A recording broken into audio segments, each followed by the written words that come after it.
Hello enemy lovers, তো কেমন আছেন আপনারা সবাই? আবারও নিয়ে চলে আসলাম the beginning after the end এর আরেকটি পার্ট। তো চলেন ভিডিওটি শুরু করা যাক। এপিসোডের শুরুতেই আমরা দেখতে পাই আর্থারদের টিমের উপরে একটি জংলি প্রাণীর দল অ্যাটাক করেছে। বাট আর্থাররা খুব সহজেই তাদেরকে হান্ট করে এবং সেগুলোকে পুড়িয়ে খেতে শুরু করে।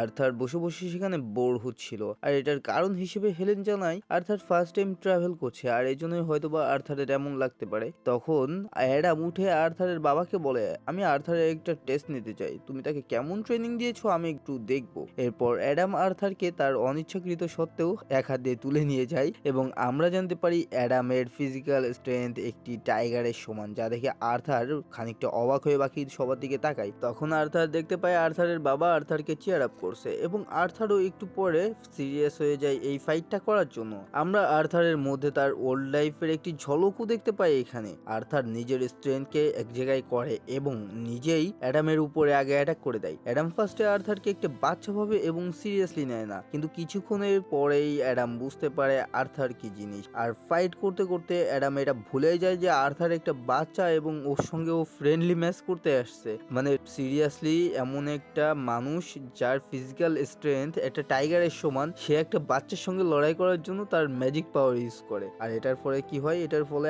আর্থার ইনজুর্ড হয়ে যায়। ফাইট শেষে অ্যাডাম আর্থারের বাবাকে বলে, এই তুমি যে বলেছিলে তুমি তা কিছুই শেখায়নি, তাহলে সে এমন লিটিল মনস্টারে কিভাবে পরিণত হলো? আর্থারের বাবা তখন একটু ভাব মেরে বলে, আরে আমি সত্যিই তাকে কিছু শেখাইনি। আর্থারের মা তখন আর্থারকে হিল করছিল, আর হিল করার পরে আর্থার জানায়, আরে হ্যাঁ আমি তো বাবার ট্রেনিং এবং বই পড়ে শিখে ফেলেছি। সিন শিফট হয় এবং আমরা আর্থারদেরকে দেখতে পাই যারা জার্নি করার সময় কখনো ঝর্ণায় গোসল করে, কখনো তারা বসে মজা করে এবং কখনো তারা আবার তাদের জার্নি কন্টিনিউ করে। কিন্তু হঠাৎই হেলেন সবাইকে সতর্ক করে দিয়ে বলে যে তাদের উপরে অ্যাটাক হতে পারে, মানে হেলেন কিছু একটা দেখেছে বা সেন্স করেছে, আর তখনই তাদের উপরে তীর দিয়ে আক্রমণ করা হয়। বাট আগে থেকে যেহেতু হেলেন বলে দিয়েছিল, এই জন্য রোজ তার উইন্ড ম্যাজিক ইউজ করে সেগুলোকে ব্লক করতে পারে। এরপর আমরা দেখতে পাই জেসমিন, আর্থারের বাবা রে, ওয়ালকার, অ্যাডাম এবং হেলেন নিজেদের পজিশন নিয়ে নেয় ফাইটের জন্য এবং আমরা দেখতে পারি ডাকাতদের দল আর্থারদেরকে চারিদিক থেকে ঘিরে ফেলেছে।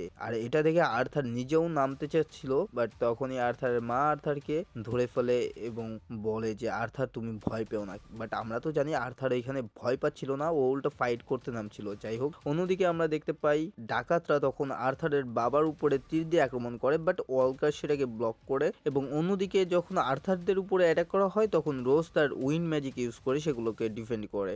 আর তখনই শুরু হয়ে যায় তুমুল একটা লড়াই। আর এখানে আর্থারদের টিমের সবাই অনেক ভালো ফাইট করছিল এবং অনেক ডাকাতদের তারা শেষ করতে সক্ষম হয়। বাট তখনই আর্থারদের গাড়িতে কোনো কিছু এসে লাগে এবং সেটার জন্য এক্সাইটটা ভেঙে যায় এবং আমরা দেখতে পাই আর্থারের বাবাকে, যার মুখ থেকে রক্ত বের হচ্ছিল। আসলে ডাকাতদের লিডার আর্থারের বাবাকে আহত করে তারপর আর্থারদের গাড়ির উপরে চেলে ফেলে দিয়েছিল।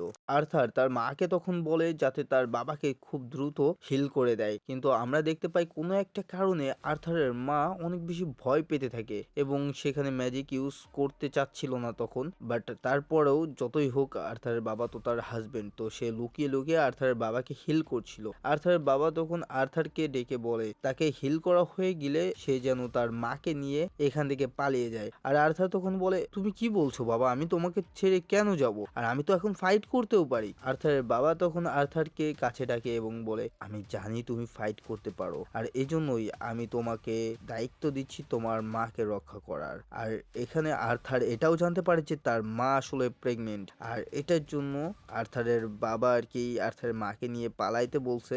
আর্থার তখন তার বাবাকে প্রমিস করে যে সে যে কোনো মূল্যে হোক তার মাকে এবং তার ভবিষ্যৎ ভাই বোনকে সে রক্ষা করবে।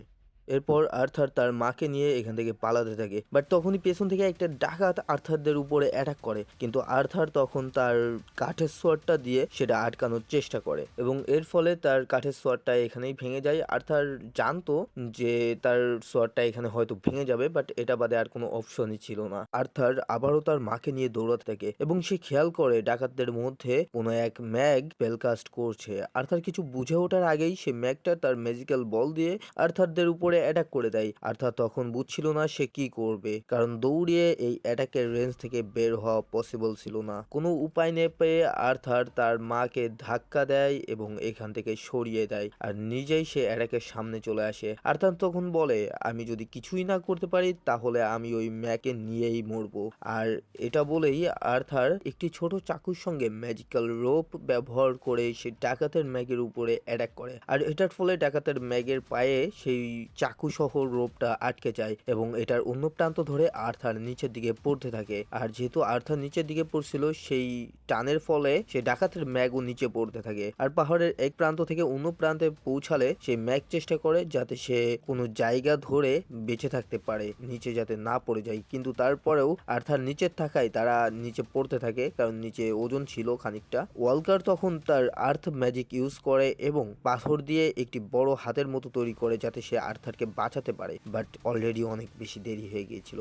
আর্থার নিচে পড়তে থাকে আর পড়তে পড়তে ভাবে, দেখে মনে হচ্ছে সবাই অনেক ভালো আছে। এরপর আর্থার কান্না করতে করতে বলে, আমি সবসময় একটা বড় ভাই হতে চেয়েছিলাম। তো এখানেই শেষ হয়ে যায় এই ভিডিওটি। আপনাদের কাছে এই সিরিজটি কেমন লাগছে সেটা আমাকে কমেন্টে জানাবেন দয়া করে। আর এটা হয়তো জুজুৎসু কাইসেন, সোলো লেভেলিং বা সোলো লেভেলিং ড্রাগনরকের মতো এত ফাস্ট কাহিনী না, কিন্তু কাহিনীটা অনেক বেশি সুন্দর।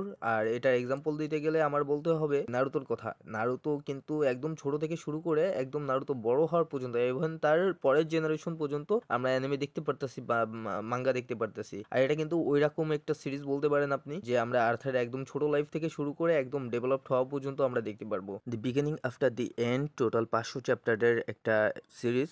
আর আমরা মাত্র 10টা চ্যাপ্টার কমপ্লিট করলাম এই ভিডিওটা দেওয়ার পরে। তো এই জন্যই আমি বলতেছি যে এত তাড়াতাড়ি অ্যানিমেটারে বা সিরিজটারে আপনারা জাজ করবেন না, একটু অপেক্ষা করেন, একটু ধৈর্য সহকারে দেখতে থাকেন, আপনাদের অনেক বেশি ভালো লাগবে আশা করি। তো দেখা হবে পরবর্তী ভিডিওতে। টাটা।